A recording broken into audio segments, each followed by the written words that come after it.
Okay, so the Samsung Galaxy A series lineup. What is it and what makes it so special? Well, essentially what it is Samsung's budget-friendly smartphone lineup, and its predecessor is the J series. So the J series was also Samsung's previous budget-friendly smartphone lineup, and now the A series has essentially taken over. The A series was released just last year, in 2019, and in 2020 it's making strides. But why is it so special? Why does it have so much attention and traction? Well, essentially, the answer to that question is this. So when considering to buy smartphones, most of the time people consider two things: its specs and what it has to offer, and affordability. And Samsung has managed to land itself smack dab in the middle of that spectrum to create the wonderful A series.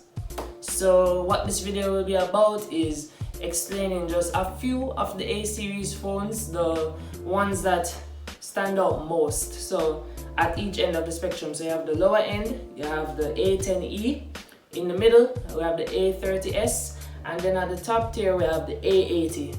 All three smartphones will be covered in this video, and I'll basically be explaining why it is that people gravitate towards these phones and why I think that Samsung made a very smart move with this lineup. Now, let's get into it.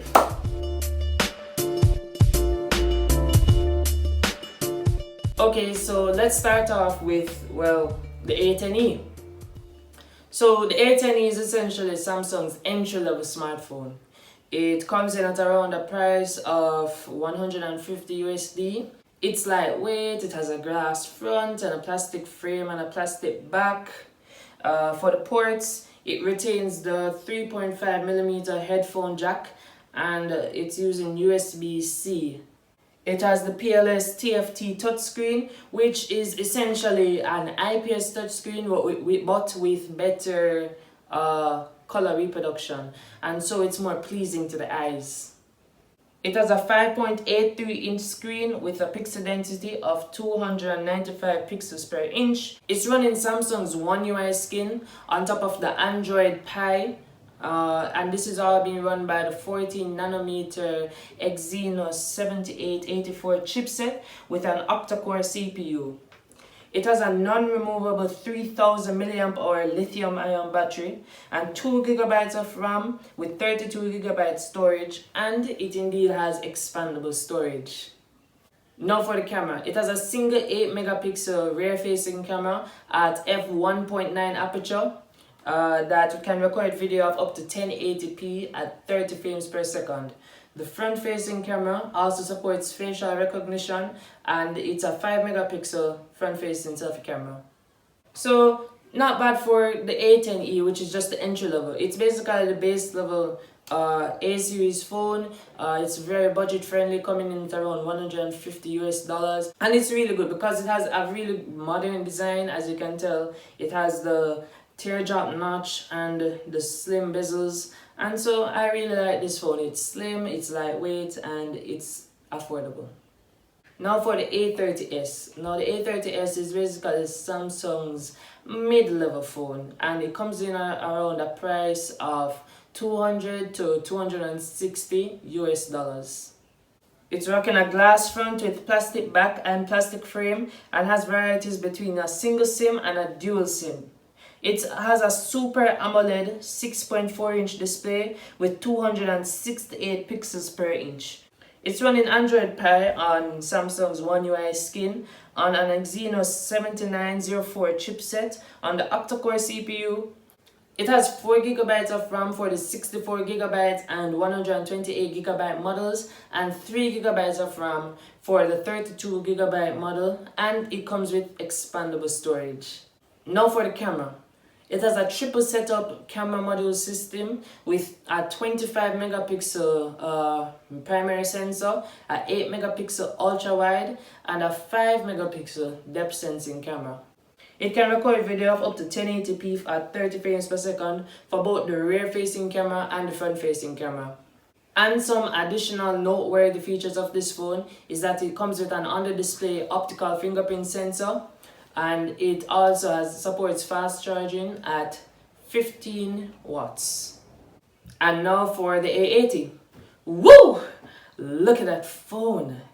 Now this is definitely on the higher end of the Samsung A series lineup, and you can see why. It comes in at a price of around 570 to 650 US dollars, which sounds like a lot, but it's actually relatively affordable. And especially when compared to the Galaxy S series that's bringing some $1,000+ phones, it's really easy to see how affordable this phone is in comparison, especially when you take a look at what it has to give. So it's sporting a Gorilla Glass 3 front screen with a Gorilla Glass 6 back and an aluminum frame. It supports single SIM and dual SIM, and is a Super AMOLED 6.7 display with 393 pixels per inch of pixel density. It's running Android 9 out of the box and is upgradable to Android 10 with the One UI 2 skin. It has an 8nm Qualcomm Snapdragon 730 chipset on the Octa-core CPU, and this is all powered by the 3700 mAh lithium polymer battery. It comes with 8GB of RAM and 128GB, a whole 128GB of internal storage, but this is all because it has no expandable storage as a result of the camera module. Now this phone has turned some heads for its camera setup. It has a triple setup camera with 48 megapixels on the primary sensor, 8 megapixel ultra wide, and a 3D depth sensing camera, and can record video of up to 4K at 30 frames per second.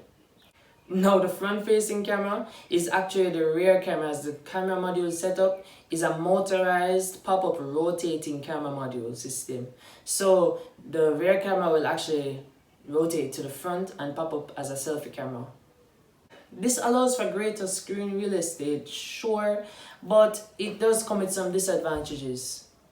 Some of these disadvantages are it's not watertight, so water and dust can actually get caught in the motor, and that can cause some serious trouble with the phone and how it operates afterwards. The 3.5mm headphone jack is now gone because of the rotating camera, and it doesn't support wireless charging. But the motorized camera is cool though. And as I said earlier, this machine comes in at around 550 to 650 US dollars. Now, just to conclude everything, Samsung has done a really good job with this A series, and I just have to give them kudos and props for creating such a great smartphone lineup. They combined affordability with modern specs and design, and I really have to just big them up and give them a nice kudos. You know, I'm Jamaican, so I say big up. And really, this whole lineup is just a really good initiative. I couldn't do the whole entire lineup. I couldn't do all phones in this series, because if I was to do that, basically this video would be never ending. So I did the main ones, the A10e, the A30s, and the A80 from the different spectrums. And I also have a link to a very informative article by VentiJA. They did a very good job at explaining all of this and why it's so significant, and I'll just drop the link down in the description below. And thank you guys for watching. I really appreciate it, and see you next time.